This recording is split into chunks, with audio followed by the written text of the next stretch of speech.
Assalamualaikum warahmatullahi wabarakatuh. Untuk kali ini, saya akan menjelaskan materi mengenai akad murabahah sebagai tugas dari akuntansi syariah. Sebelumnya, perkenalkan, nama saya Della Santika dengan nomor induk mahasiswa C1F018038 dari program studi Ekonomi Islam, Fakultas Ekonomi dan Bisnis, Universitas Jambi. Sebelum masuk kepada materinya, di sini ada beberapa poin yang akan dijelaskan, yaitu yang pertama pengertian akad murabahah, yang kedua jenis akad murabahah, yang ketiga dasar syariah akad murabahah, yang keempat perlakuan akuntansi menurut PSAK 102, yang kelima ilustrasi kasus akad murabahah. Apa sih murabahah itu? Secara bahasa, kata murabahah diambil dari bahasa Arab, dari kata aribu, yang berarti kelebihan dan tambahan atau keuntungan. Dengan kata lain, murabahah dapat diartikan sebagai proses penjualan barang seharga barang yang kemudian menjualnya kembali dengan menetapkan selisih harga untuk memperoleh keuntungan dengan nilai tertentu. Akad murabahah di sini terbagi menjadi dua, yaitu yang pertama murabahah dengan pesanan dan yang kedua murabahah tanpa pesanan. Langsung saja, yang pertama murabahah dengan pesanan. Dalam murabahah jenis ini, penjual melakukan pembelian barang setelah ada pemesanan dari pembeli. Yang kedua, murabahah tanpa pesanan. Dalam murabahah jenis ini bersifat tidak mengikat. Murabahah tanpa pesanan maksudnya ada yang pesan atau tidak ada yang pesan, bank syariah menyediakan barang dagangannya.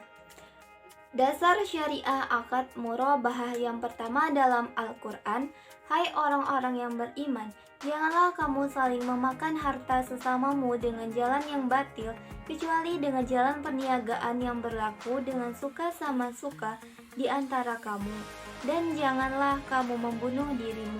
Sesungguhnya Allah adalah Maha Penyayang kepadamu. Quran Surah An-Nisa ayat 29. Yang kedua, hadis dari Shaleh bin Su'aib radhiyallahu anhu bahwa Rasulullah SAW bersabda, 3 hal yang di dalamnya terdapat keberkahan, jual beli secara tangguh, muqaradah atau mudharabah, dan mencampur gandum dengan tepung untuk keperluan rumah, bukan untuk dijual. Hadis riwayat Ibnu Majah. Perlakuan akuntansi menurut PSAK 102, akuntansi untuk penjual. 1. Pada saat perolehan diakui sebagai persediaan, pengukuran aset murabahah setelah perolehan awal sebagai berikut. A. Jika aset murabahah bersifat mengikat, dinilai sebesar biaya perolehan, dan jika terjadi penurunan nilai sebelum diserahkan ke nasabah, maka diakui sebagai beban dan mengurangi nilai aset murabahah. B.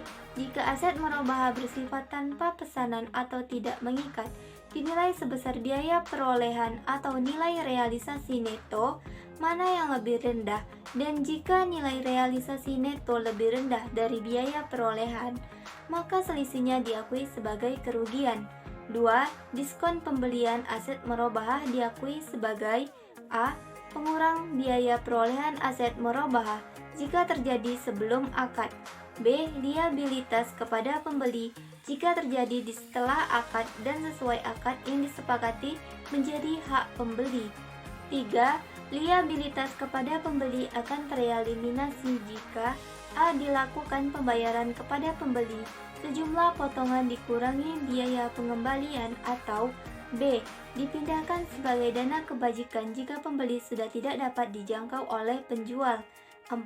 Keuntungan murabahah diakui A. Pada saat terjadinya penyerahan barang jika dilakukan secara tunai atau secara tangguh yang tidak melebihi 1 tahun, maka keuntungan murabahah diakui pada saat terjadinya akad murabahah. B. Selama periode akad dengan tingkat resiko dan upaya untuk merealisasikan keuntungan tersebut untuk transaksi tangguh lebih dari 1 tahun. Akuntansi untuk pembeli akhir. 1. Utang yang timbul dari transaksi murabahah tangguh diakui sebagai utang murabahah sebesar harga beli yang disepakati. 2. Aset yang diperoleh melalui transaksi murabahah diakui sebesar biaya perolehan murabahah tunai. 3. Selisih antara harga beli yang disepakati dengan biaya perolehan tunai diakui sebagai beban murabahah tangguhan. Baiklah, yang terakhir mengenai ilustrasi kasus akad murabahah. Di sini saya akan menampilkan satu contoh transaksi, yaitu tanggal 3 Agustus 2015, Bank Berkah Syariah atau BBS menerima pembayaran uang muka sebesar 20 juta rupiah dari Tuan Ahmad sebagai tanda keseriusannya untuk memesan barang kepada BBS berupa mobil Avanza. Atas transaksi tersebut, BBS melakukan pencatatan sebagai berikut, yaitu jurnalnya, kas atau rekening atas nama Ahmad sebesar 20 juta di debit, pada hutang uang muka murabahah sebesar 20 juta di kredit. Sekian dari saya. Wassalamualaikum warahmatullahi wabarakatuh.